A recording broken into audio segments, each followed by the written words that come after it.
ভাই এই প্যাকেটটা একটু ধরেন, আমি আসতেছি। ভাই আমার কথাটা একটু শুনে যান।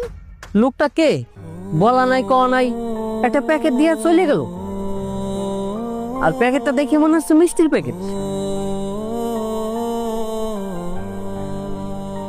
আচ্ছা ঠিক আছে, একটু ওয়েট করি, মনে হয় লোকটা আবার আসবে। না, 3 ঘন্টা হয়ে গেল, এখন বুঝতে লোকটা আসার নামে কোনো খবর নেই। দেখি আর একটু ওয়েট করে, যদি আসে।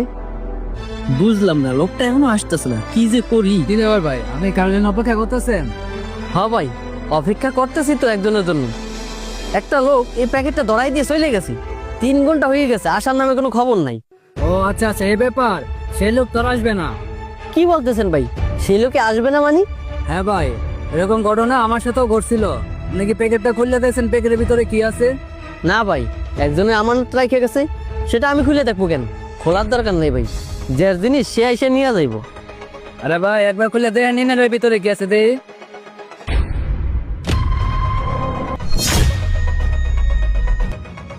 ভাই এতগুলো টাকা? হ্যাঁ ভাই, এখানে অনেকগুলোই টাকা। চলেন এক কাজ করি, দুজনের টাকাগুলো ভাগাভাগি করে নেই। না ভাই, অন্যের টাকা আমরা কেন ভাগাভাগি করবো, দেন। তার চেয়ে বরং সে আসুক, তার টাকা তাকে ফিরাই দিব। ভাই আপনারা ভালোর জন্যই বলছিলাম, আপনি সুযোগটা কাজে লাগালেন না। ও বলছি, আপনি আমার টাকাগুলো এক লাগাইতে চাইছেন না? আচ্ছা ঠিক আছে খান, আমি যাই তাহলে। আইসে টাকা ভাগাভাগি করে নিতে। ভাই আপনি এখন ওয়েট করতেছেন? হ্যাঁ ভাই, ওয়েট করতেছি। আপনি এতগুলো টাকা রেখে কই গেছিলেন? আমার জায়গায় যদি অন্য কেউ থাকতো, তাহলে তো আপনার টাকাগুলো মাইরে দিত। ভাই বুঝলাম অন্য কে হইলে মারতো, কিন্তু আপনি তো মারেননি। আর আপনি আমার পরীক্ষায় পাশ করছেন। কি বলেন ভাই, আমি পরীক্ষায় পাশ করছি মানে? আর শুধু শুধু আপনি আমার পরীক্ষা কেনই বা নিবেন? ভাই পরীক্ষা কেন নিছি বোঝেন নাই? একটু আগে কি করছিলেন তাহলে শুনেন। মা এখনো তো চাকরি হয় নাই, তুমি কোনো টেনশন করো না।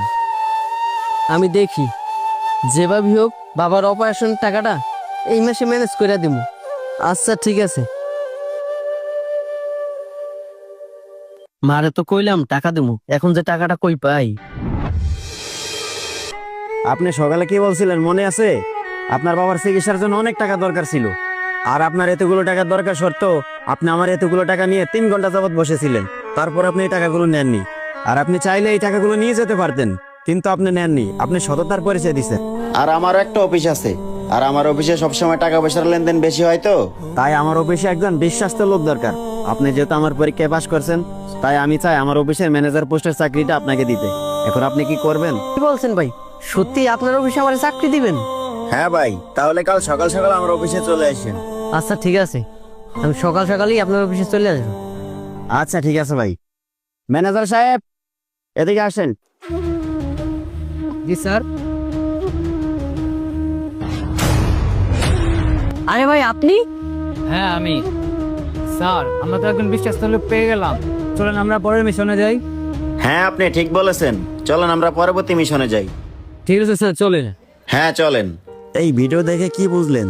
যতই বিপদে থাকুন না কেন, কখনোই আমানতের খেয়ানত করবেন না, কারণ আমানত খেয়ানতকারীদেরকে আল্লাহ তাআলা কখনোই পছন্দ করে না। ভিডিওটি ভালো লাগলে অবশ্যই লাইক কমেন্ট শেয়ার করে পেজটা ফলো দিয়ে আমাদের সাথেই থাকবেন। ধন্যবাদ সবাইকে।